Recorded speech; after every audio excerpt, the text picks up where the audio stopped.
तुम किसी जगह पर कदम रखते हो और बिना किसी आवाज के, बिना कुछ कहे, तुम्हारे अंदर कुछ बदल जाता है।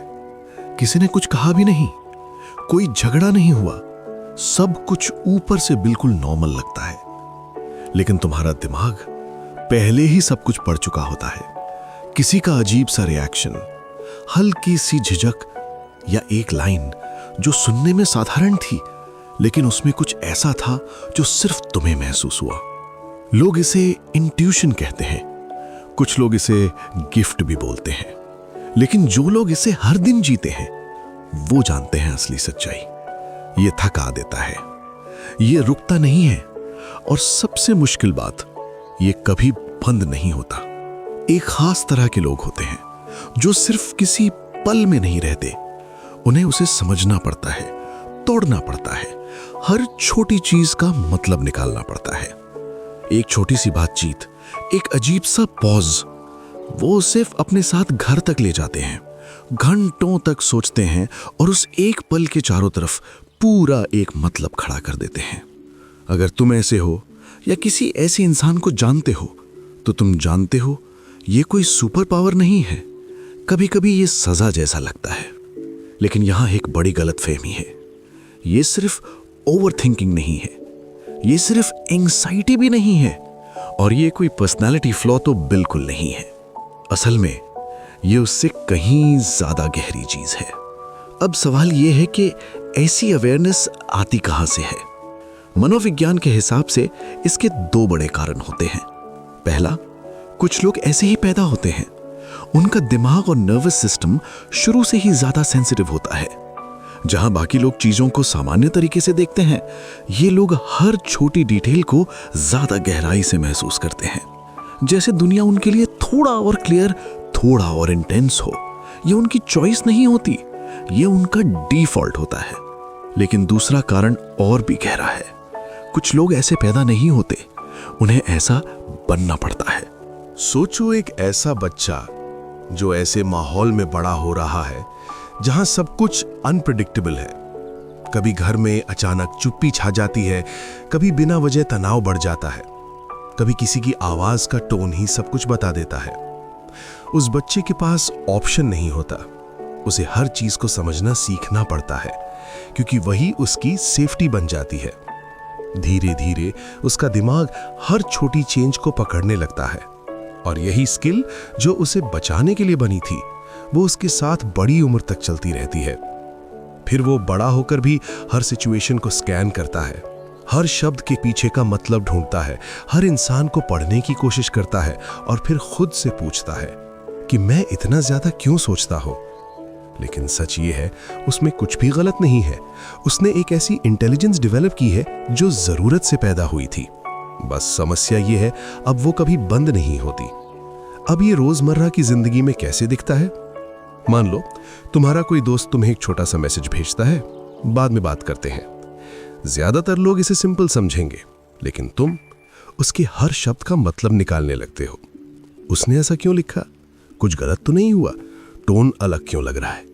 और असली बातचीत होने से पहले ही तुम अपने दिमाग में कई सिनेरियोज जी चुके होते हो। यही दिमाग का वो हिस्सा है जो लगातार एक्टिव रहता है। एक हिस्सा बाहर की दुनिया में जी रहा होता है और दूसरा अंदर बैठकर सब एनालाइज कर रहा होता है। और दिन के अंत में तुम थक जाते हो, बिना कुछ खास किए हुए भी। धीरे धीरे यह एनालिसिस दूसरों से हटकर खुद पर आ जाता है। तुम सिर्फ महसूस नहीं करते, तुम अपनी फीलिंग्स को भी जज करते हो। मैं ऐसा क्यों महसूस कर रहा हूं? क्या यह सही है? क्या मैं ज्यादा रिएक्ट कर रहा हूं? खुशी भी आती है तो तुम उसे भी एनालाइज करने लगते हो। जैसे कोई इंसान नाच रहा हो, लेकिन साथ में खुद को आईने में देखकर हर स्टेप को ठीक करने की कोशिश कर रहा हो। फ्लो खत्म हो जाता है, और इसका असर रिश्तों पर भी पड़ता है। क्योंकि जब तुम चीजों को इतनी गहराई से देखते हो, तो फिर उन्हें इग्नोर नहीं कर पाते। कोई तुम्हारे लिए कुछ अच्छा करता है और तुम्हारा दिमाग पूछता है, ये सच है या इसके पीछे कोई वजह है?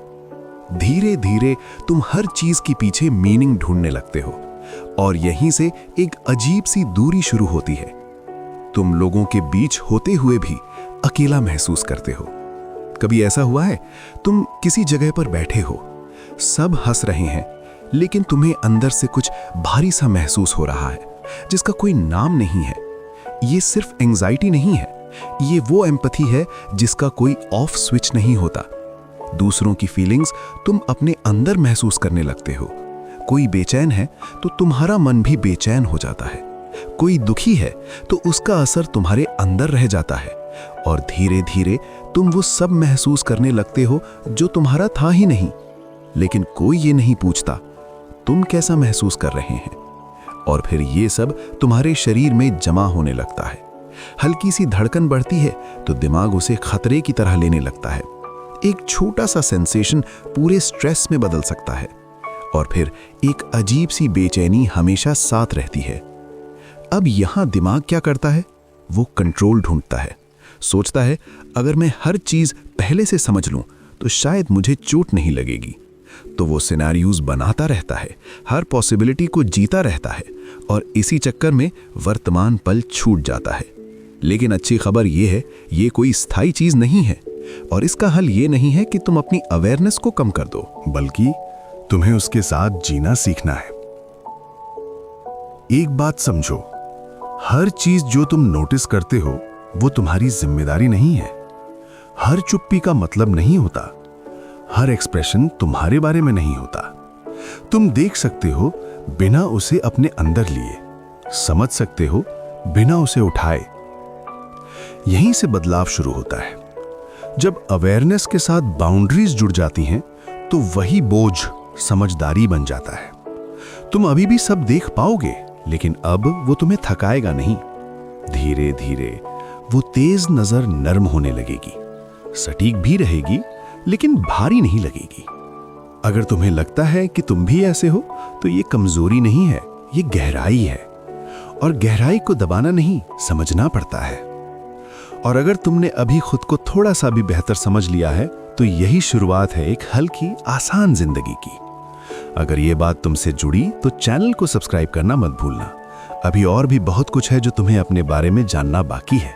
मिलते हैं अगले वीडियो में।